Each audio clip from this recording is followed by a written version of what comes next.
Todd, what did you sense from your group today as the general mood, and what can you do to calm nerves down before this first game? I think you've got 11 guys in their first playoff game.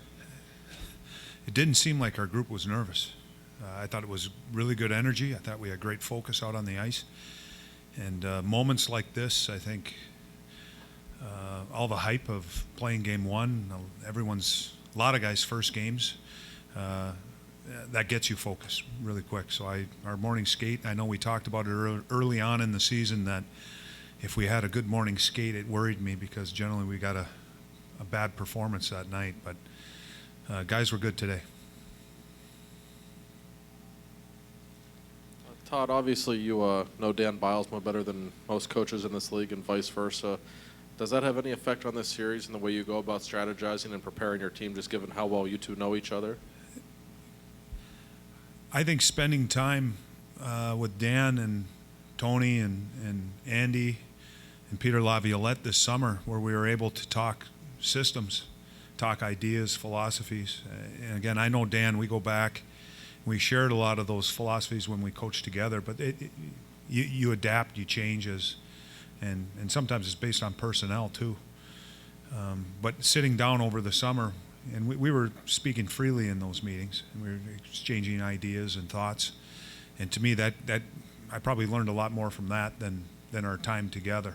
I know what type of guy he is. I know what he values, but sitting down and talking systems over the summer, I think you're able to pick up on some things. And then when you go in and you watch the video, and it's the same for him too. He's already talked about it with you guys in the press clippings that I've read, that talks about how we do different things in the neutral zone, and I know exactly what he's talking about. Just a follow-up to that, Dan said this morning that he feels that there's a lot more you in him than him in you. And I wonder if you think that's true. And I also want to know which of you has the better golf game, because he talked about, he wondered what it would be like the next time you play together, because one will be less happy than the other. Well, first about his golf game, I will say this. He hits the ball further than I do. But sometimes that was an advantage because I was always hitting first from the fairway. And if I found that if I could put my ball on the green, it put more pressure on him. And then his golf game fell apart a little bit. You know what? Well, as a head coach, I think you can have more influence because, especially in the minors, you have two guys. And I think you can have a little bit more influence. But I will say this. I learned a lot from Dan. And it's been talked about in the past about where he came from, where I came from. I think different styles. He was a forward, I was a defenseman, and I think what you have to do, and one thing I tried to do, was go in with an open mind and ask questions and listen. And Dan is a very, very smart man. He's a smart hockey guy. He has a lot to offer, and he had a lot to offer me. When we were coaching together in Wilkes-Barre, and it's not a fluke that we had success there. And again, it wasn't me. It wasn't just me. It was both of us. I think working together, and his personality and my personality, we got along well together. And all of that, put it all together, it made for success. Todd, back left. There seems to be this conventional wisdom among some people anyway that, oh yeah, the Blue Jackets can go out and try to do what the Flyers do to the Penguins and frustrate them. First of all, how much easier said than done is something like that? And secondly, how can a team go about doing that without committing useless penalties themselves?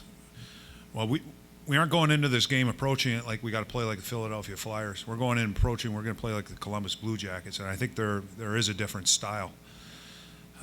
There's a history between the Flyers and the Penguins, and I think whenever they get together, that history is brought up. And this is, to me, starting a new history for the Penguins and Blue Jackets. And one thing we do well when we're thinking and we're committed to it is we can check well, and we can be tenacious and play fast. And that's what we have to do. And it's going to be a great challenge.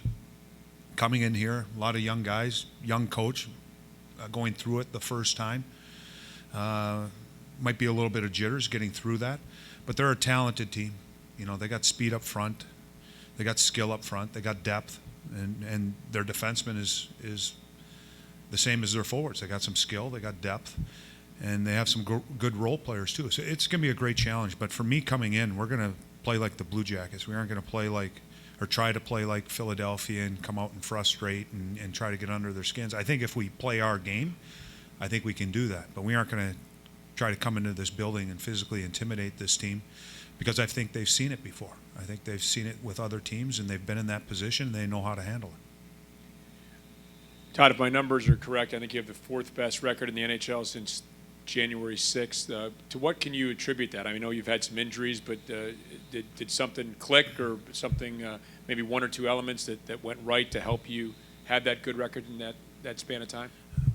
That's something you wish you could bottle and as a coach, point out every day. I think there was a lot of different things that happened. I think we had different players step up at different times.